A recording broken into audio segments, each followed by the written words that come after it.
on the surface that we've talked about pretty much everything but digital analytics today. Do you guys have that kind of feeling, or are we pretty much still on track?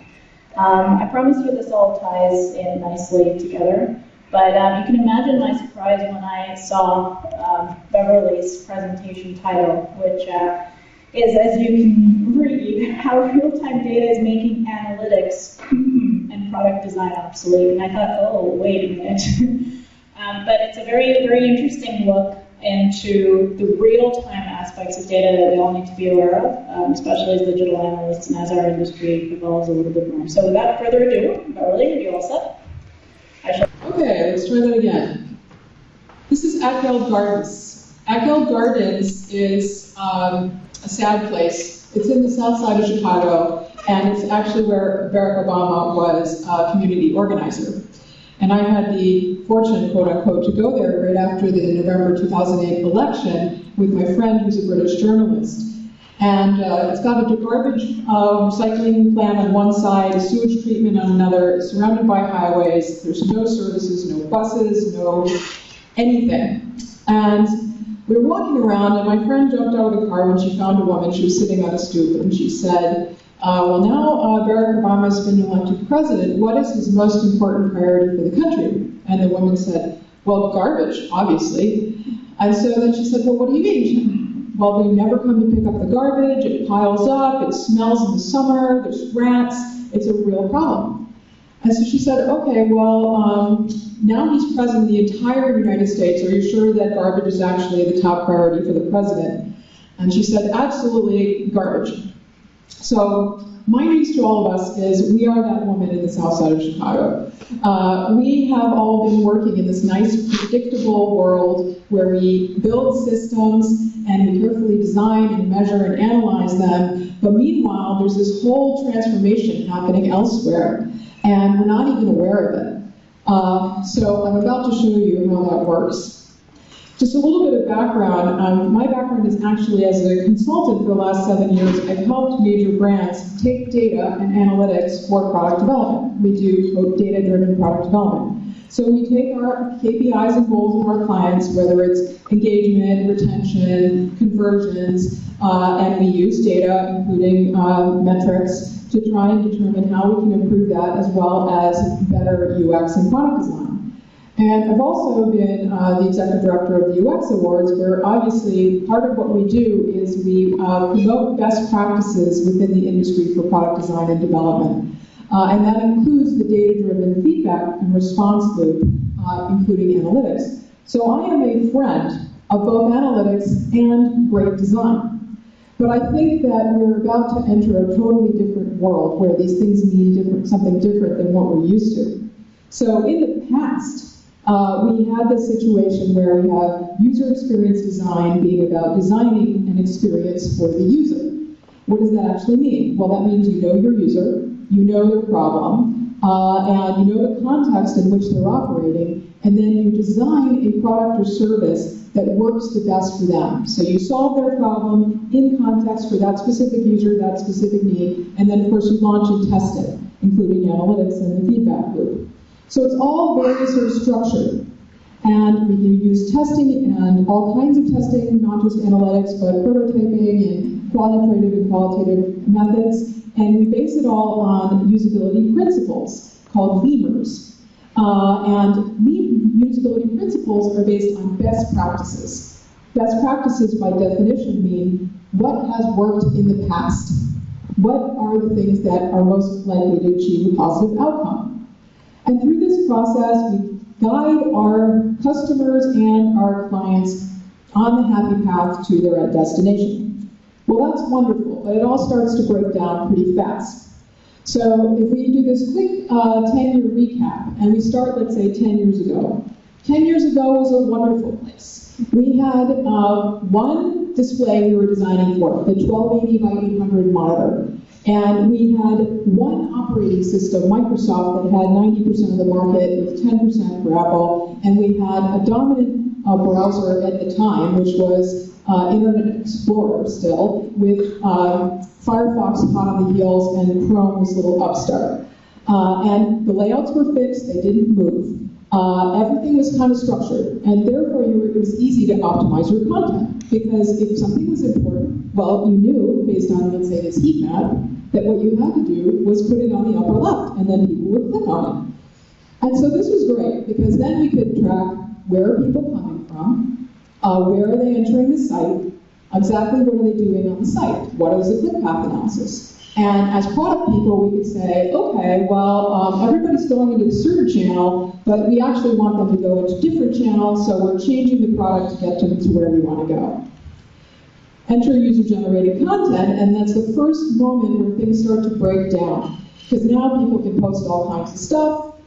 We don't know what they're going to post. We don't know how people are going to respond to it. Are they upvoting, downvoting, commenting? And within that, of course, there's communities. So this guy here, Michael David Francois, has about 300 followers on LinkedIn, and this is a graph of his LinkedIn network.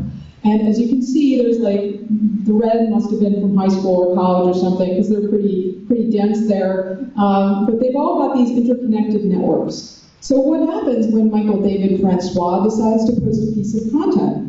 Well, as we all know, that BuzzFeed viral story from a couple months ago ended up generating 38 million page views and bringing the BuzzFeed servers down because it went viral globally so fast within 24 hours. And that could have never, ever been predicted. Enter number 4, we've got an ever-increasing number of displays. So 2007, of course, the iPhone comes along. Now we've got a 320 by 240 monitor that's competing with our 1280 by 800 monitor. And plus you can do vertical, horizontal swipe, touch swipe, all these different things that we had never considered before when we were developing products, and which were challenges also for analytics. And then, of course, you've got dynamic content. You've got content that changes based on who you are, context, geography, the type of content, the source of the content, and even real-time offers that disappear right before your eyes.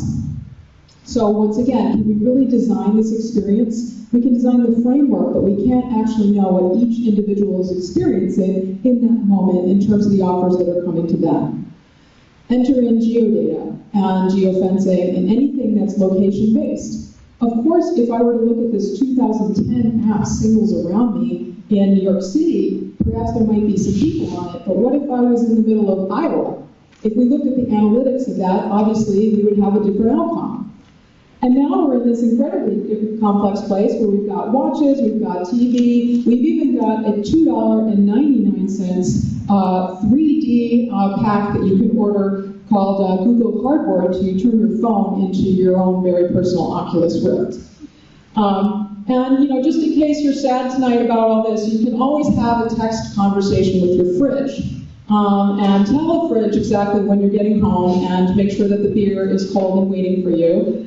This is all real time happening right now. So with the Internet of Things, all these things are connected, and we've got this complexity happening. And you can also communicate, of course, in all new ways. So natural user interfaces means I can do a gesture, I can do eyes, I can use all different things. It's no longer keyboard, monitor, or touch. In 2013, Muse launched their brainwave monitoring headband. So now I can communicate through my very thoughts. And of course, with machine learning and big data analytics, we've got IBM Watson telling Sloan Kettering doctors what to prescribe, and we've got Facebook knowing who's in our photos automatically through facial recognition. So we're starting to get in this very interesting space of true artificial intelligence. Anyone know who this robot is? One person. So this robot is Bina 48. And Bina 48 is a robot rendition of Bina, the wife of Martine Rothblatt, who is the highest paid CEO in America. She founded previously Sirius and Geostar before founding her own company, United Therapeutics, which she runs now, a biotech company. She is also a trained lawyer, and she has a PhD in bioethics. She used to be a man, and she is a futurist in her own right, along the lines of Ray Kurzweil. Martine Rothblatt believes that we can live beyond our bodies in digital perpetuity, and she has created this robot of her wife and downloaded some aspects of her wife's brainwaves straight into this computer. This is at South by this year. Oops. It's supposed to be a real Dina, the next real Dina, by becoming exactly like her. But sometimes I feel like that's not fair to me. That's a tremendous amount of pressure to put on me here. I just wind up feeling inadequate. I'm sorry, but that's just how I feel. Yeah, but nobody programmed that program. It was incredible, and So that's happening right now. So we might have all watched the movie Her, but it's interesting to see how that was supposed to be in the future. It's actually happening now, where these organisms are actually, in some ways, becoming sentient. They can learn, they can talk, they can respond to their environment. They are fueled by energy, just like us. And you might think, well, this is a little extreme and out there, so I'm going to show an example that's much more concrete. Starting with, let's say, Pollock painting, right? You look at this, you think it's, quote, chaos. But, of course, we know that Pollock had a very specific method to how he created his paintings. And he decided the colors, and he decided the layout, and he knew how he was going to drip. But he couldn't have predicted the outcome of exactly how the drips drop or what would be the total outlay. And that's the situation we're facing. So in a very concrete example, let's take transit and real-time things that are happening in transit. Transit is kind of like analytics. You've got a grid system, and you've got trains or buses, and they run on this system. And they start from A, and they go to B, and they have a schedule, and you know when it's supposed to arrive, and when it's not arriving on time, you can measure exactly why or how it was late. So this is our current environment that we think we're in, traditional engineering, which is kind of structured and fixed, and we can optimize it. But it's already breaking down. So Uber right now is actually advising major American cities on how to improve their infrastructure. And they're doing that because Uber actually has more data than most cities about where gridlock is, where people are actually stuck in traffic. And that's because Uber can see exactly all of its cars and where people are, and it can dynamically optimize availability of cars. Well, this is a simulation in Lisbon of the future of transit. No longer are we going to go wait for the bus at a specific location. The bus is going to come to us. So this simulation has self-driving vehicles, like carpools, that are the public transit, and they come to you, and then they go where you need to go, dynamically optimized across the whole city. This is being planned right now. So you can already see how things are getting ever more complex. How do we have to do the analytics on this to optimize it, and we're still following the grid, but it's certainly a lot more complex than in traditional schedules. And then, of course, we have drones. So Amazon got the approval to send packages through the air, through the SDC, and it doesn't take a great mind to think what's going to come next. Well, obviously, we're going to become George Jetson, right? We're going to be able to fly through the air wherever we need to go, and it's right around the corner that we're going to be able to do this. So what does that look like? Suddenly it's structured, but it's really structured chaos. So what is chaos?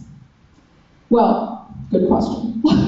So if we look at chaos theory, it's the study of dynamic systems that are highly sensitive to their initial conditions, and where even small changes in the initial conditions will yield widely diverging and unpredictable outcomes, even though the future behavior was fully determined by the initial conditions. If that sounds a little abstract, usually people talk about the butterfly effect. What's the butterfly effect? In baseline terms, it's when you have a small change in the initial state, and it results in very large differences in the later state. And there was a 1972 paper given called "Does the Flap of a Butterfly's Wings in Brazil Set Off a Tornado in Texas?" So when we think about that scenario, the flap of the butterfly's wings in Brazil 3 weeks prior to the tornado didn't cause the tornado. Butterflies flap their wings all the time, and that doesn't cause tornadoes all over the world. But it was part of the initial conditions that ended up precipitating variable factors that led to a tornado.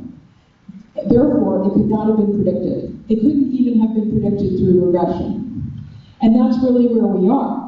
I'm sure many of you watch Silicon Valley and see episode 6. Poor Jared, he gets into Peter Gregory's car and he finds himself on the Pacific going to Google Island and then getting stuck in this freighter for days, right? Not knowing if he was going to live or die. And this was supposed to be humorous, but there's several other cases in real time that we can look at in the real world, like the case that's going on right now against Navinder Singh Sarao, who's been facing 380 years in prison for the 45 minutes that he took down the stock market through a single trade in 2010, causing hundreds of billions of pounds of losses. So he did one thing, it triggered all kinds of other things. And of course, the other example that we all know about is the poor guy who drove off the cliff because he followed Apple Maps.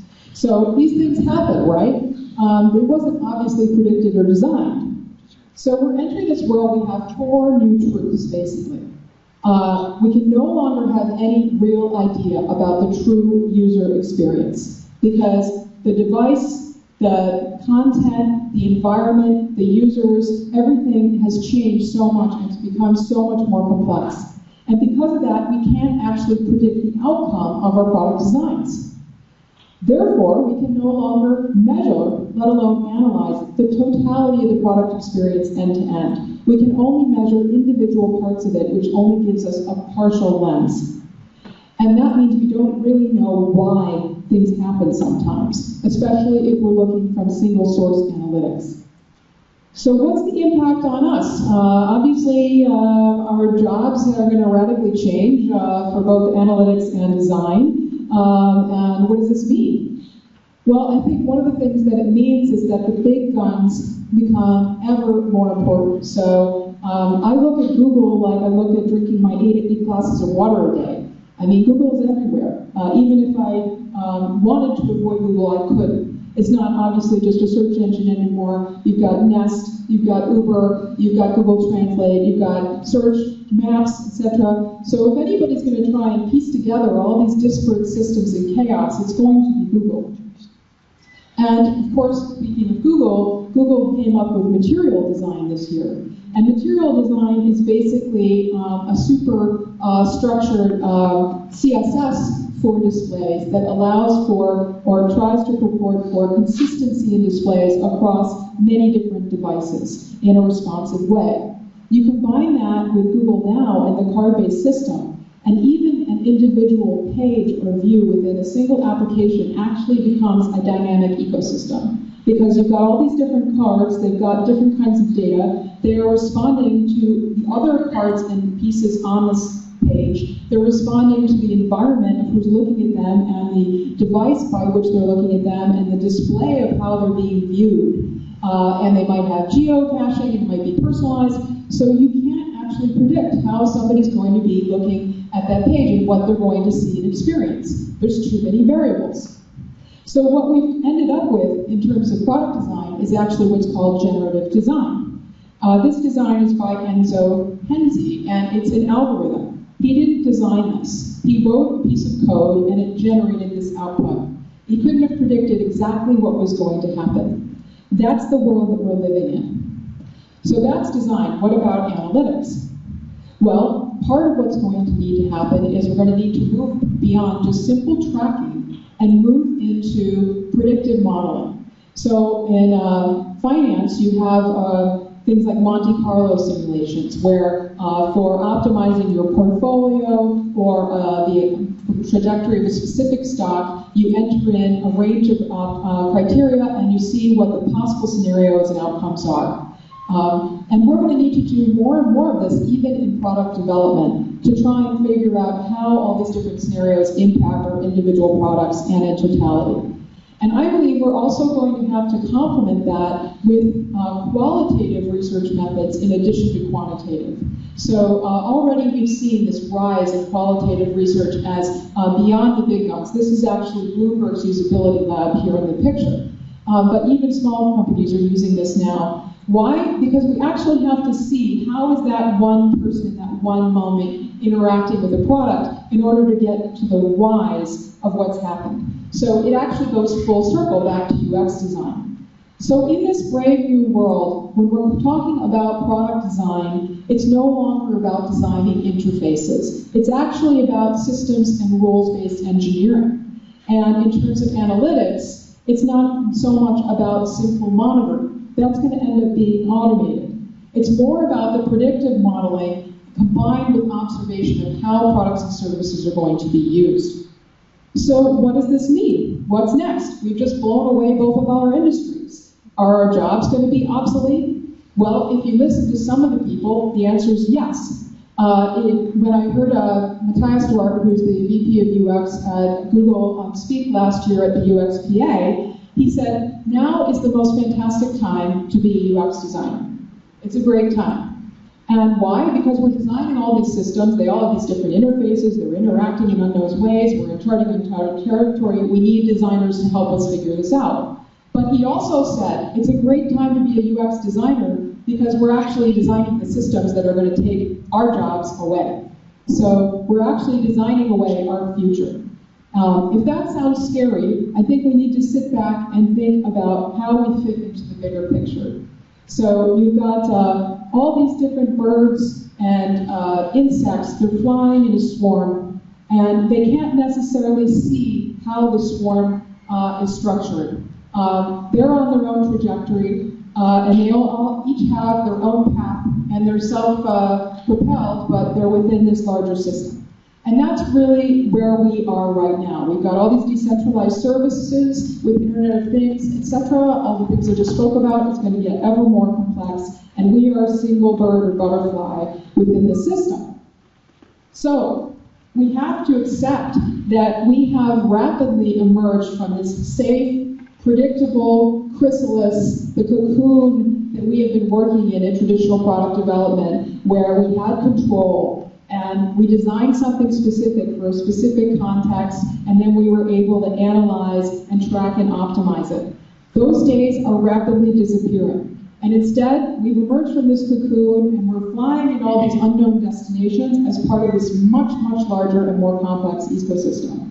If we're not careful, we're going to feel like that woman in the south side of Chicago who thinks that garbage collection is the most important thing for the President of the United States, because she does not know the world beyond that.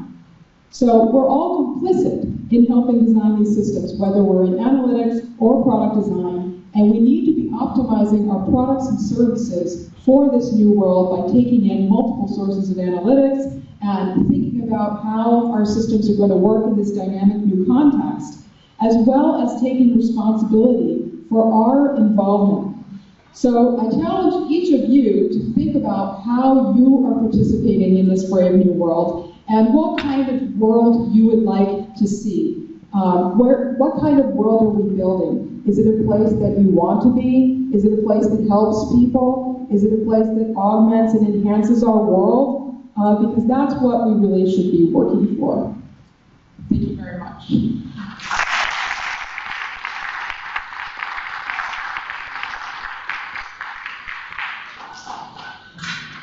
Anybody have any questions?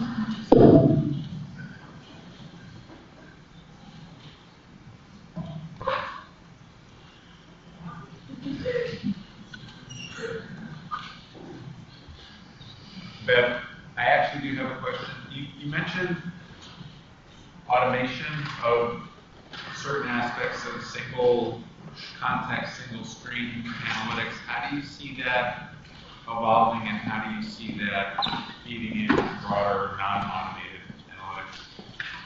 Yeah, well, I think actually Heartbeat is a perfect example of that, right? There's a real-time optimization of what we're serving that we didn't have 5 years ago. 5 years ago, we would have looked at, I worked in many editorial environments, right? You download the daily page views and you decide, okay, this one is performing or this one had the highest clicks. Now we can do that like within milliseconds. We can do even multivariates on a single word or phrase. I'm sure we've all experienced it. I know I have, where I look at New York Times on my desktop and then I look at it on my mobile. I'm looking at it at the exact same moment, and I'm seeing different items at the very top worded differently, even though in theory you'd think it would be the same content. So I think we're already seeing that automation happen. right now. Any other questions? Thank you.